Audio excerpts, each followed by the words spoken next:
Hi hello welcome to my channel. ఈరోజు long వీడియోలో నేను దొండకాయ పచ్చడి ఎలా చేయాలో చూపిస్తున్నాను.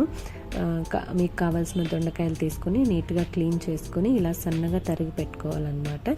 దీనికి కావాల్సినవి పచ్చిమిర్చి, కొంచెం చింతపండు, వెల్లుల్లి అండ్ టమాటా అన్నమాట. ఒకటి సరిపోతుంది. ప్యాన్ వేడెక్కాక కొంచెం ఆయిల్ వేసుకొని శనగబ్యాళ్ళు, మినపప్పు, ధనియాలు, జీలకర్ర అన్నీ వేసి కొంచెం వేయించుకోవాలి. అలాగే సన్నగా వేయించుకున్న తర్వాత అందులోకి గ్రౌండ్ నట్స్ అంటే శనక్కాయ పప్పులు వేసుకొని కొంచెం ఫ్రై అయ్యేంత వరకు వండించుకోవాలి. ఇది అన్నంలోకైనా వేడివేడిగా ఇంకా చపాతీలకి చాలా టేస్టీగా ఉంటుంది. కొంచెం వేగిన తర్వాత పచ్చిమిరపకాయలు వేసుకొని కొంచెం ఫ్రై అవ్వగానే మనం కట్ చేసి పెట్టుకున్న దొండకాయలన్నీ వేసి బాగా తిప్పి ఒక మెత్తగా అయ్యేంత వరకు ఉంచుకోవాలన్నమాట. నేను కొంచెం ఉప్పు వేసాను, అవి బాగా వాటర్ లీక్ అయ్యి బాగా సాఫ్ట్ అవుతాయి అన్నమాట.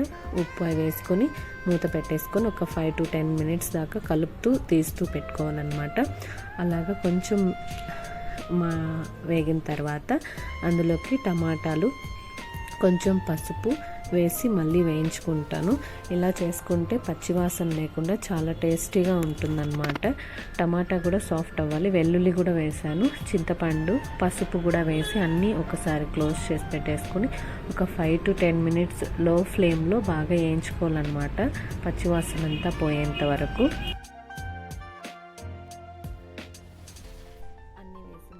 మూత పెట్టేసాను. ఒక మూత పెట్టి ఓపెన్ చేసి చూస్తే టమాటా అన్నీ బాగా వేగాయి అన్నమాట. స్టవ్ ఆఫ్ చేసి కొంచెం పక్కన పెట్టాను. చల్లార్చిన తర్వాత వీటన్నిటిని మిక్సీ జార్లో తీసుకొని కొంచెం ఉప్పు సరిపడినంత వేసుకొని మిక్సీ చేసేసాను.